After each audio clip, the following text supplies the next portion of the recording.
Mr. McGregor tied up the sack and left it on the wall. He went to put away the mowing machine.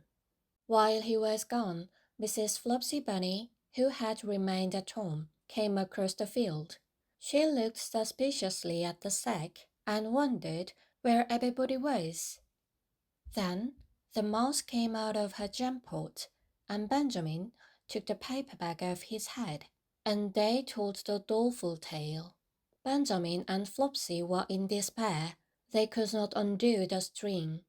But Mrs. Tittlemaus was a resourceful person. She nibbled a hole in the bottom corner of the sack. The little rabbits were pulled out and pinched to wake them. Their parents stuffed the empty sack with 3 rotten vegetable marrows, an old blacking brushy, and 2 decayed turnips. Then they all hid under a bush and watched for Mr. McGregor.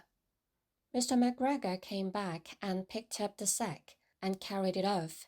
He carried it hanging down as if it were rather heavy.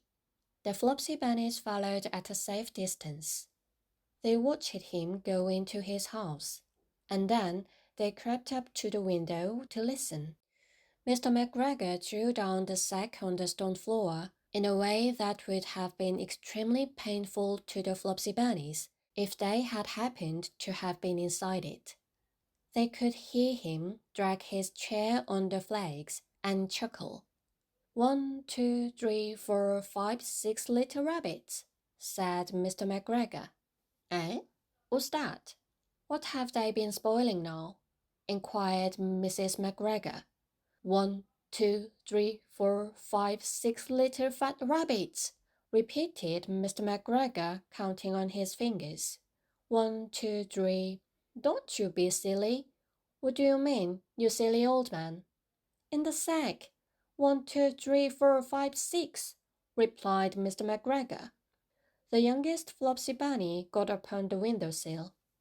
Mrs. McGregor took hold of the sack and felt it.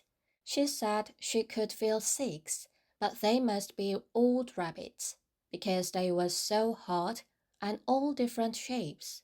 Not fit to it, but the skins will do fine to line my old cloak. Line your old cloak, shouted Mr. McGregor. I shall sell them and buy myself baccy. Rabbit tobacco? I shall skin them and cut off their heads.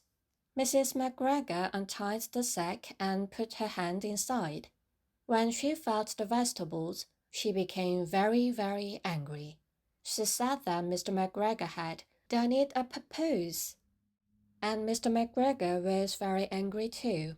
One of the rotten marrows came flying through the kitchen window and hit the youngest Flopsy Bunny. It was rather hurt. Then Benjamin and Flopsy thought that it was time to go home. So Mr. McGregor did not get his tobacco, and Mrs. McGregor did not get her rabbit skins. But next Christmas, Thomasina Tittlemaus got a present of enough rabbit wool to make herself a cloak and a hood and a handsome muff and a pair of warm mittens.